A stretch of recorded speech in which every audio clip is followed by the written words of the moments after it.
दोस्तों, विवेक बिंद्रा वो नाम जो हिंदुस्तान नहीं विदेशों में भी जाना जाता है।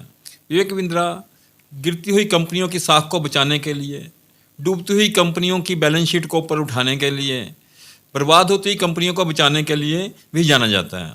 वो ऐसे मोटिवेशनल स्पीकर हैं जो अपने भाषणों के द्वारा हर इंसान में जान फूंक सकते हैं, ऐसी उनकी प्रतिभा है उसके अंदर। परंतु वो कुछ प्राइवेट पर्सनल लाइफ में इन सारी चीज़ों के विपरीत जाकर फेल होते नज़र आ रहे हैं। उनका विवाद पीछा ही नहीं छोड़ रहे हैं। दिसंबर के महीने में उनके साथ ऐसे विवाद जुड़ गए जिसकी उन्होंने कभी कल्पना भी नहीं करी होगी। तो दोस्तों, और एट प्रेजेंट उनके साथ ऐसा क्या हो गया कि उनके खिलाफ नोएडा पुलिस चौकी में एफआईआर तक दर्ज कर हो चुकी है। उनको किसी हो सकता है उनको जेल भी जाना पड़ सकता है, एफआईआर में अरेस्ट भी हो सकते हैं वो। तो दोस्तों, ऐसा क्या हो गया उनकी लाइफ में कि इतनी उथल पुथल हो गई उनके जीवन में? इस पर चर्चा करने के लिए मैं आपका दोस्त पवन राजपूत आपके साथ हूं। दोस्तों, प्लीज़ मेरे चैनल को लाइक और सब्सक्राइब जरूर कीजिएगा। जिन लोगों ने अभी तक सब्सक्राइब नहीं किया है, प्लीज़ इसको सब्सक्राइब कर दीजिए। इस विषय में बात करते हैं हम लोग आपके साथ। नमस्कार दोस्तों, अभी विवेक बिंद्रा का संदीप मेश्री से मामला कुछ ठंडा पड़ता नज़र आ रहा था, लेकिन इसी दौरान एक दूसरी खबर आ गई कि नोएडा में इनके खिलाफ एफआईआर दर्ज हो गई। और एफआईआर दर्ज करने वाले भी कोई बाहरले लोग नहीं हैं, किसी और कंपनी के नहीं हैं जिसको हम कह सकें कि इनके खिलाफ कोई साजिश रच रहे हैं। इनके अपने घर के लोग हैं, यानी कि इनके ब्रदर इन लॉ, इनके खुद साले साहब ने, विवेक ने इनके खिलाफ एफआईआर दर्ज कराई है नोएडा पुलिस में। और वो भी मतलब कि अपनी वाइफ के साथ मारपीट करने के आरोप में। ऐसा कि जो कि इन्होंने एफआईआर में लिखाया है कि इन्होंने अपनी पत्नी को बहुत बेरहमी से मारा, उनके बाल खींचे, उनको सुनना बंद हो गया, उनकी बॉडी पर कई जगह जख्मों के निशान हैं, उनको हॉस्पिटल में एडमिट कराया गया है। ऐसा क्यों हुआ जबकि इनकी अभी तो नई नई शादी हुई थी? इनकी ये दूसरी शादी है। यानिका के साथ इनकी 6 दिसंबर 2023 को, यानी कि दोस्तों इसी साल इसी महीने में अभी शादी हुई थी इनकी। और 8 तारीख का ये मामला बताया जा रहा है कि 8 तारीख को विवेक बिंद्रा जी अपनी पत्नी से झगड़ा जो हुआ उससे पहले अपनी माता जी के साथ कुछ बातों में नोकझोंक चल रही थी, जिसके बीच में कुछ गर्मा गर्मी ज़्यादा बढ़ गई, जिसका बीच बचाव करते हुए यानी कि नई पत्नी ने उनको समझाने की कोशिश करी कि अब मदर के साथ क्या जैसा ट्रीटमेंट वो कर रहे थे ऐसा नहीं करना चाहिए। वो फिर अपनी माता जी को छोड़ अपनी पत्नी को ही पीटना शुरू हो गए।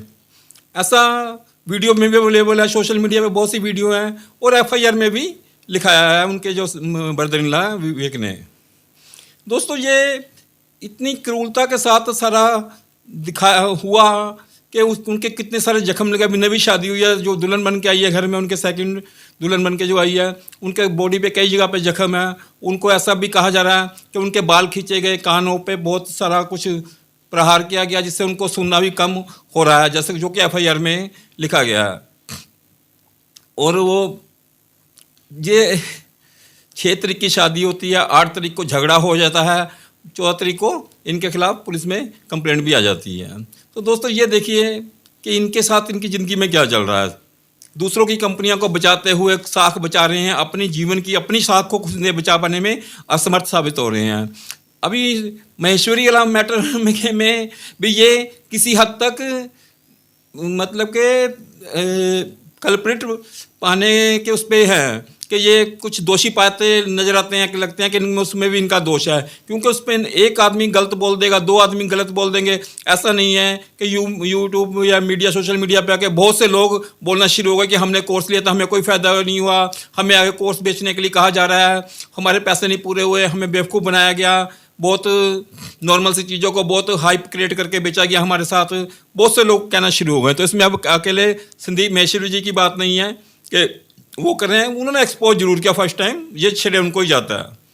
बेसिकली बहुत दिनों से ऐसा कुछ चल रहा था, लेकिन कोई बड़ा आदमी या बड़ा कोई यूट्यूबर्स अपने प्लेटफॉर्म से जब इस चीज़ को एक्सपोज करता है तो सारी दुनिया को फिर थोड़ा सी वो एक झटका जरूर लगता है और दुनिया उस तरफ को सोचना शुरू कर देती है।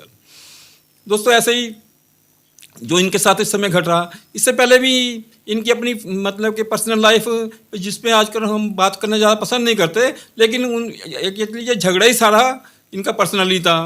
और इनकी जो पहली वाइफ है उसके साथ भी इनका डाइवोर्स का केस चल रहा है, गीतिका बिंद्रा के साथ, उनके साथ एक बच्चा भी है, उन्होंने शायद वो खर्चे पानी के लिए भी केस लगाया है इनके खिलाफ। अभी कोर्ट में केस पेंडिंग था, इन्होंने दूसरी शादी कर ली है। तो दोस्तों, हम कंपनियां खड़ी करने में अपनी साख दिखा सकते हैं, हम मोटिवेशन के थ्रू लोगों को जागरूक कर सकते हैं, लेकिन अपने निजी जीवन में क्या चल रहा है क्या उसको नहीं सुधार सकते, उस तरफ नहीं ध्यान दे सकते थे ना। लेकिन हमने सोचा ही नहीं कभी इस तरफ के, यार अपनी जो मोरल लाइफ नीचे जा रही है उसको थोड़ा सा स्टैंड करने, उसको थोड़ा सा बढ़िया करें। सोसाइटी खाली हमारी बातों पर नहीं चलेगी। सोसाइटी जब आपको जिस नज़रिए से देख रही है कि बहुत अच्छे इंसान है और बहुत अच्छा इंसान है, उसकी पर्सनल लाइफ कैसी होगी, ऐसी होगी, अगर लोगों के सामने ऐसा चीज़ें पेश होंगी तो लोग क्या सोचेंगे कि यार के एक तरफ तो ये आदमी डूबती हुई कंपनियों को बचाने की बात कर रहा है, यहाँ ये अपनी साख नहीं बचा पा रहा। कंपनियों के रिश्तों को बेहतर बनाने के हमें तरकीबें सिखाते हैं, अपने रिश्ते बेहतर नहीं बना पा रहे हैं। ये किस तरह का भाई, किस तरह का वो है, मतलब किस तरह की सोच है। सिर्फ पैसा कमाने वाली सोच तक सीमित है, पर्सनल लाइफ में भी इम्प्लीमेंट करनी चाहिए सारी चीज़ें।